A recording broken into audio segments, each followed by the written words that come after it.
Today I will be sharing the PvP build that I have been using for Wizard after getting new essences, getting some decent result. But a disclaimer here, these builds will not work good versus Tempest since they have a lot of immunity to CC every 5-6 seconds and they can easily get the Wizard still. But versus other classes who are not using all that many dashes or very fast with the mobility, it will work somewhat good versus them. And the gameplay is going to be hit and run. You stay behind your teammate and try to provide support. You cannot push the idols yourself. So starting with the skills, we are using the electrocute as a primary, then arcane wind, teleport, slow time, and then we have the frost field. And moving on to the set pieces, we are using 4 pieces of Grace of the Fleshman. This is going to help us deal a bit more damage whenever we use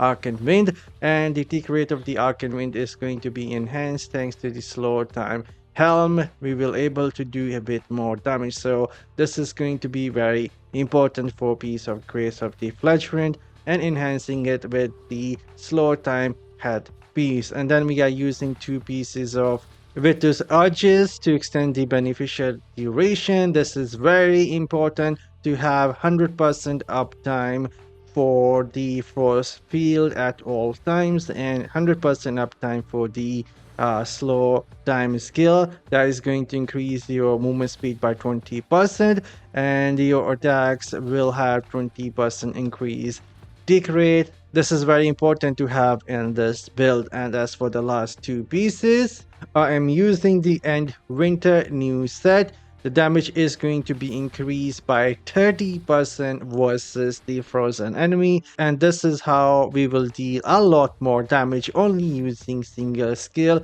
Arcane Wind, doing 30% more damage from the Arcane Wind when the enemies will be frozen, and then the rest of the Fledgling will also work, giving us a bit more tick, and slow time is also going to help us increase the tick rate of the Arcane Wind. And if we have any gems like the Viper Bite, Seeping Bite, Rolling Consequence Fire, Starfire Shard Fire, it will also benefit from the slow time head piece. And now moving on to the legendary essences, we are using the headpiece for the slow time that gives us movement speed and increase the tick rate of our skills and some harmful effect by 60%, really important. And our chest is going to be for the frost field skill. Frost field now grant you creeping chill, causing your attack to chill enemies and freeze them on a critical hit. It is very important we have to chill the enemy, and that way we will able to freeze them instantly with the Arcane Wind. Another very important thing to note, every piece of equipment is awakened here, so this is going to enhance the build a lot more. Moving on to the next piece, it is for a shoulder. Whenever I use a teleport, it gives me a shield, which is somewhat really important, and also reduce the cooldown of the teleport. So whenever I have some harmful effect on me, I use a shield and then use a medic. That way I know that the enemy will not able to stop my healing. So this is somewhat very important. You can also go with the one that remove the harmful effect on you, but I decided to go with the shield because when you have a shield on yourself, you can go and heal safely. The damage over time or any effect is not going to stop your healing. That is why I'm using this. And moving on to the pants, it is for the Arcane Wind. I'm increasing the Arcane Wind damage by another 19% and having the 10% cooldown for the skill as well, since the Arcane Wind is the only skill I am using for the damage right now. Next, I am using the Thistle Bloom. Arcane Wind now summon a storm that grow over time, pulling in enemy and damaging nearby enemy. Arcane Wind damage increase by 18% and get another 10% cooldown reduction for the Arcane Wind skill. So I can spam this skill a lot more. So they already buffed this SN with the latest patch. We only have like 6-second cooldown on this, and I already have 20% cooldown reduction for the Arcane Wind, so I can spam this a lot more. Very helpful for the whole team. And as for the second main hand SN,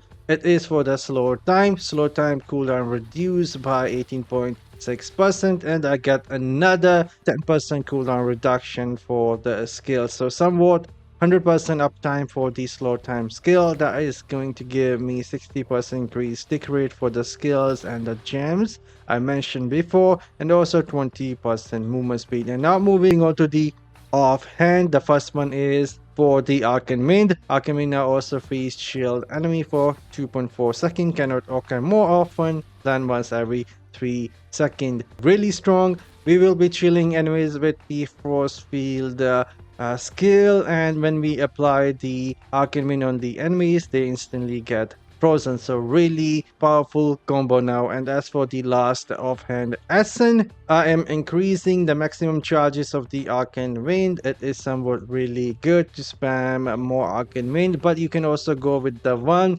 that also reduce the movement speed of the enemies when they are hit by the Arcane Wind. So these are the essences I am using, and before I log off, we'll be showcasing the Paragon tree, what skills I am using. For the Paragon tree, I'm using the Gladiator, and these are the skills. When fighting a player, you deal 4% more damage and take 4% less damage. And the next one is, for every player you defeat, your critical hit chances increase by 3%, stacking up to 5 times. The next one is, each party member within 15 yards reduce the damage you take by 2.5%. The next one is a cheat death. If we die, it will give us a cheat death. We will also recover some HP. And then at the end, when you defeat a player, your Grizzle veteran bonus increase to 12% for 10 seconds. So this is how my Paragon tree is set up. And now I will let you guys see some of the PvP gameplay and see you all in the next one later, guys.